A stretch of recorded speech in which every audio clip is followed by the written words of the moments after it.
ਸਤਿ ਸ਼੍ਰੀ ਅਕਾਲ। ਤੁਸੀਂ ਵੇਖ ਰਹੇ ਹੋ ਡੇਲੀ ਪੋਸਟ ਪੰਜਾਬੀ। ਮੈਂ ਹਾਂ ਵਿਨੀਤ ਕਪੂਰ ਔਰ ਕੁੰਵਰ ਵਿਜੇ ਪ੍ਰਤਾਪ ਦੀ ਗੱਲ ਕਰ ਲੈਂਦੇ ਆ, ਜਿਨ੍ਹਾਂ ਨੂੰ ਲੈ ਕੇ ਪੰਜਾਬ ਹਰਿਆਣਾ ਬਾਰ ਕੌਂਸਲ ਦੇ ਵਿੱਚ ਅੱਜ ਇੱਕ ਵੱਡਾ ਵਿਵਾਦ ਖੜਾ ਹੁੰਦਾ ਹੋਇਆ ਨਜ਼ਰ ਆਇਆ, ਕਿਉਂਕਿ ਬਾਰ ਕੌਂਸਲ ਦੀ ਤਰਫੋਂ ਕੁੰਵਰ ਵਿਜੇ ਪ੍ਰਤਾਪ ਨੂੰ ਡਿਸਪਲਿਨਰੀ ਕਮੇਟੀ ਦਾ ਮੈਂਬਰ ਬਣਾਇਆ ਗਿਆ ਸੀ, ਜਿਸ ਤੇ ਕੁਝ ਵਕੀਲਾਂ ਨੇ ਸਵਾਲ ਖੜੇ ਕੀਤੇ ਕਿ 10 ਸਾਲ ਦਾ ਅਨੁਭਵ ਹੋਣਾ ਚਾਹੀਦਾ, 10 ਸਾਲ ਦੀ ਪ੍ਰੈਕਟਿਸ ਕੁੰਵਰ ਵਿਜੇ ਪ੍ਰਤਾਪ ਨੂੰ ਕਰਨੀ ਹੋਊਗੀ ਜੇਕਰ ਇਸ ਡਿਸਪਲਿਨਰੀ ਕਮੇਟੀ ਦੇ ਵਿੱਚ ਸ਼ਾਮਲ ਹੋਣਾ ਹੈ। ਲੇਕਿਨ ਉਹਨਾਂ ਕੋਲ ਇੱਕ ਦਿਨ ਦਾ ਵੀ ਅਨੁਭਵ ਨਹੀਂ ਹੈ, ਤੇ ਫਿਰ ਕਿਉਂ ਉਹਨਾਂ ਨੂੰ ਡਿਸਪਲਿਨਰੀ ਕਮੇਟੀ ਦਾ ਮੈਂਬਰ ਬਣਾਇਆ ਗਿਆ, ਸਵਾਲ ਚੁੱਕੇ ਗਏ ਸੀ।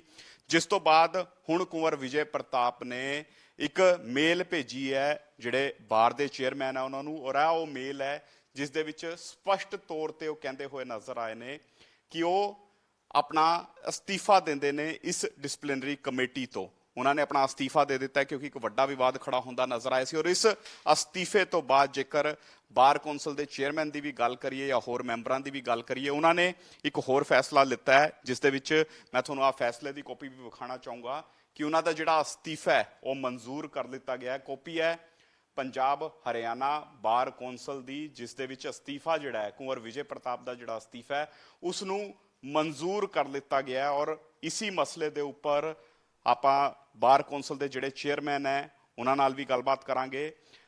ਮਿੰਦਰਜੀਤ ਯਾਦਵ ਜਿਹੜੇ ਚੇਅਰਮੈਨ ਹੈ ਸਾਡੇ ਨਾਲ ਨੇ, ਗੱਲਬਾਤ ਕਰ ਲੈਂਦੇ ਹਾਂ। ਸਰ, ਇੱਕ ਵੱਡਾ ਮਸਲਾ ਸੀ, ਕੁੰਵਰ ਵਿਜੇ ਪ੍ਰਤਾਪ ਨੂੰ ਮੈਂਬਰ ਬਣਾਇਆ ਜਾਂਦਾ ਹੈ, ਮੈਂਬਰ ਬਣਾਉਂਦੇ ਹੀ ਉਹਨਾਂ ਨੂੰ ਡਿਸਪਲਿਨਰੀ ਕਮੇਟੀ ਦੇ ਵਿੱਚ ਸ਼ਾਮਲ ਕਰ ਲਿੱਤਾ ਜਾਂਦਾ ਹੈ, ਜਿਸ ਨੂੰ ਲੈ ਕੇ ਕੁਝ ਵਕੀਲ ਇਤਰਾਜ਼ ਜਤਾਉਂਦੇ ਨਜ਼ਰ ਆਉਂਦੇ ਨੇ। ਲਿਖਿਤ ਦੇ ਵਿੱਚ ਤੁਹਾਨੂੰ ਸ਼ਿਕਾਇਤ ਵੀ ਆਈ ਔਰ ਉਸ ਦੇ ਵਿੱਚ ਕਹਿੰਦੇ ਨਜ਼ਰ ਆਏ ਕਿ ਨਿਯਮ ਜਿਹੜਾ ਸੈਕਸ਼ਨ 9 ਹੈ ਉਸ ਨੂੰ ਫੋਲੋ ਨਹੀਂ ਕੀਤਾ ਗਿਆ, ਜਦਕਿ 10 ਸਾਲ ਦਾ ਕਿਤੇ ਨਾ ਕਿਤੇ ਪ੍ਰੈਕਟਿਸ ਦਾ ਅਨੁਭਵ ਹੋਣਾ ਚਾਹੀਦਾ ਹੈ, ਜਦਕਿ ਕੁੰਵਰ ਵਿਜੇ ਪ੍ਰਤਾਪ ਨੂੰ ਕੋਈ ਅਨੁਭਵ ਨਹੀਂ ਸੀ। ਕਿਉਂ ਇਹੋ ਜਿਹੀ ਸਿਚੁਏਸ਼ਨ ਖੜੀ ਹੋਈ?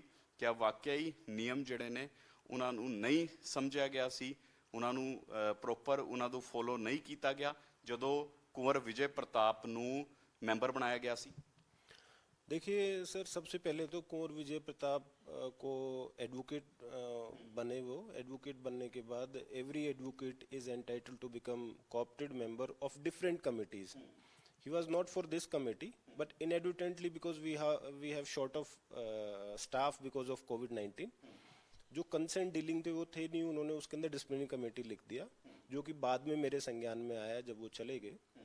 इसके अलावा जहाँ तक रूल 9 की बात करते हैं, रूल 9 के अंदर मैंने इसमें मेंशन किया है स्पेसिफिकली, इसमें स्पेसिफिकली लिखा है provided that as nearly as possible 1/2 of such elected members shall be subject to any rules that may be made in this behalf by the Bar Council of India be persons who have for at least 10 years been advocates on the state role.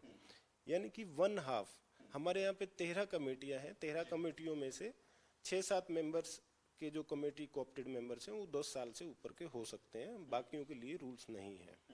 लेकिन इसके अलावा क्योंकि बहुत सारी complaints आ रही थी, कुछ issues थे, हाई कोर्ट के ऑर्डर का भी कुछ एडवोकेट्स ने जिक्र किया, प्लस कुंवर विजय प्रताप की जो उनकी तरफ से भी जो रेजिग्नेशन आया है विड्रॉल को, उन सारी चीज़ों को कंसिडर करते हुए हमने उनका कोऑप्टेड मेंबर का विड्रॉ कर लिया।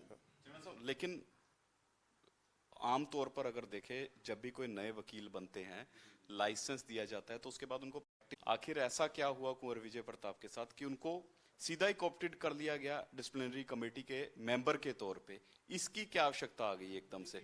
जहाँ तक कुंवर प्रताप की बात है, he has specifically some members have recommended his name and after recommendation he remained as co-opted member of Bar Council of India, which is our apex body in the legal education committee. So on the basis of that recommendation I have received and we have given this thing. लेकिन जो वकील कह रहे हैं, बलतेज सिंह सिद्धू की बात करें जिनसे मेरी भी बातचीत हुई, वो सीधे कहते नजर आए कि जो जजमेंट आई है कोर्ट कपूरा मामले में, उसमें जो पुलिसकर्मी है जिस तरह की बात करते नजर आए, टॉर्चर तक किया गया। साथ साथ ये भी कहते नजर आए कि जजमेंट में ये तक कहा गया कि जुडिशरी को भी दबाव में लेने की कोशिश की जा रही थी। फरीदकोट की जो वहाँ की कोर्ट है वहाँ का जिक्र किया गया। इस तरह की जब बातें निकल के सामने आती हैं तो आपको लगता है कि पर्सन जो है वो एलिजिबल है उसके बावजूद भी? देखिए, वो सारी चीज़ें मेरी नॉलेज में उस समय तक नहीं थी जब ये एडवोकेट बने और डिसिप्लिन कमेटी के मेंबर बने, जजमेंट उसके बाद आई है।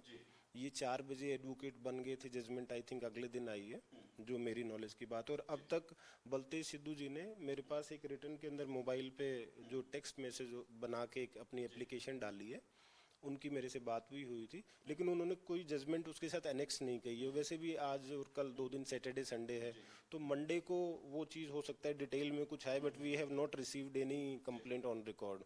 सब ईमेल और व्हाट्सएप पे चल रही है, तो अभी डिटेलिंग मुझे उस जजमेंट के बारे में कुछ नहीं पता था उस समय तक। चेयरमैन साहब, डिसिप्लिनरी कमेटी से तो बाहर हो गए, क्या वकालत कर सकते हैं? क्या उनका लाइसेंस जो है वो बरकरार रखा जाएगा? जी, वकालत तो उनको प्रोविजनल वकालत का लाइसेंस, उसको हमारी एक डिसिप्लिन बार काउंसिल की एनरोलमेंट कमेटी होती है। एनरोलमेंट कमेटी एक इंडिपेंडेंट कमेटी है ओवर एंड अबाउ जो डिफरेंट कमेटीज है उसमें। एनरोलमेंट कमेटी के ऊपर जनरल हाउस होता है, सो एनरोलमेंट कमेटी ने उनको एलिजिबल पाया एडवोकेट बनने के और उनको लाइसेंस दिया है। लेकिन अब जो जजमेंट आई है, क्या उसके बाद रिव्यू किया जा सकता है इस फैसले को भी? क्योंकि जजमेंट में जिस तरह से जुडिशरी को लेकर जो सवाल खड़े किए गए हैं कुंवर विजय प्रताप के ऊपर, क्या उस पर कहीं ना कहीं रिव्यू किया जा सकता है कि उस पर ध्यान देने की जरूरत है? और पिछले काफी दिनों से जिस तरह से उनकी वीडियो भी वायरल होती नजर आ रही है और कुछ वकील साहबान उस पर भी एतराज जता रहे हैं कि जुडिशरी को, वकील वर्ग को वो गलत शब्दावली का इस्तेमाल कर रहे हैं।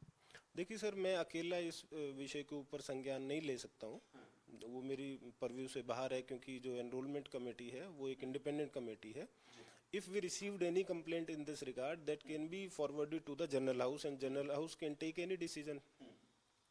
यानी अगर कोई कंप्लेंट आती है तो उसको जर्नल हाउस में विचारा जा सकता है? Yes, general house can consider that application. जी ਬਿਲਕੁਲ ਦੇਖੋ, ਇੱਕ ਵੱਡਾ ਮਸਲਾ ਹੈ ਕੁੰਵਰ ਵਿਜੇ ਪ੍ਰਤਾਪ ਦਾ, ਜਿਸ ਢੰਗ ਦੇ ਨਾਲ ਬਾਰ ਕੌਂਸਲ ਦੀ ਜਿਹੜੀ ਡਿਸਪਲਿਨਰੀ ਕਮੇਟੀ ਆ ਉਸ ਦਾ ਮੈਂਬਰ ਬਣਾਇਆ ਗਿਆ ਸੀ ਉਹਨਾਂ ਨੂੰ, ਔਰ ਉਸ ਤੋਂ ਬਾਅਦ ਇੱਕ ਵੱਡਾ ਵਿਵਾਦ ਹੋਇਆ, ਔਰ ਵਿਵਾਦ ਤੋਂ ਬਾਅਦ ਖੁਦ ਕੁੰਵਰ ਵਿਜੇ ਪ੍ਰਤਾਪ ਇੱਕ ਈਮੇਲ ਕਰਦੇ ਨਜ਼ਰ ਆਏ, ਜਿਸ ਦੇ ਵਿੱਚ ਉਹਨਾਂ ਨੇ ਕਿਹਾ ਕਿ ਆਪਣਾ ਨਾਂ ਜਿਹੜਾ ਵਾਪਸ ਲੈਣੇ ਆ, ਰਿਜ਼ਾਈਨ ਕਰਦੇ ਆ ਡਿਸਪਲਿਨਰੀ ਕਮੇਟੀ ਤੋਂ, ਜਿਸ ਤੋਂ ਬਾਅਦ ਉਹਨਾਂ ਦਾ ਰੈਜ਼ਿਗਨੇਸ਼ਨ ਜਿਹੜਾ ਹੈ ਉਹ ਮਨਜ਼ੂਰ ਕਰ ਦਿੱਤਾ ਗਿਆ। ਔਰ ਆ ਉਹ ਕਾਪੀ ਹੈ ਜਿਹੜੀ ਮੈਂ ਪਹਿਲਾਂ ਵੀ ਤੁਹਾਨੂੰ ਦਿਖਾ ਰਿਹਾ ਸੀ ਕਿ ਕਿਸ ਢੰਗ ਦੇ ਨਾਲ ਪੂਰਾ ਦਾ ਪੂਰਾ ਇੱਕ ਲੈਟਰ ਹੈ, ਜਿਸ ਨੂੰ ਸਿੱਧੇ ਤੌਰ ਤੇ ਕਿਹਾ ਗਿਆ ਹੈ ਕਿ ਇਹਨਾਂ ਦਾ ਰੈਜ਼ਿਗਨੇਸ਼ਨ ਜਿਹੜਾ ਹੈ ਉਸ ਨੂੰ ਐਕਸੈਪਟ ਕਰ ਲਿਆ ਗਿਆ ਹੈ। ਹਾਲਾਂਕਿ ਹਜੇ ਜਿਹੜਾ ਕੌਂਸਲ ਨੇ ਉਹਨਾਂ ਨੂੰ ਵਕਾਲਤ ਦਾ ਲਾਇਸੈਂਸ ਦਿੱਤਾ ਸੀ ਉਹ ਬਰਕਰਾਰ ਰਹੂਗਾ। ਜੇਕਰ ਉਸ ਨੂੰ ਲੈ ਕੇ ਵੀ ਕੋਈ ਕੰਪਲੇਂਟ ਆਂਦੀ ਹੈ ਤੇ ਫਿਰ ਉਸ ਨੂੰ ਵੀ ਜਰਨਲ ਹਾਊਸ ਦੀ ਮੀਟਿੰਗ ਦੇ ਵਿੱਚ ਵਿਚਾਰਿਆ ਜਾਊਗਾ ਕਿ ਕਿਆ ਉਹਨਾਂ ਦਾ ਜਿਹੜਾ ਲਾਇਸੈਂਸ ਹੈ ਉਸ ਨੂੰ ਬਰਕਰਾਰ ਰੱਖਿਆ ਜਾਏ ਜਾਂ ਫਿਰ ਨਹੀਂ। ਕੈਮਰਾਮੈਨ ਆਨੰਦ ਦੇ ਨਾਲ ਵਿਨਿਤ ਕਪੂਰ,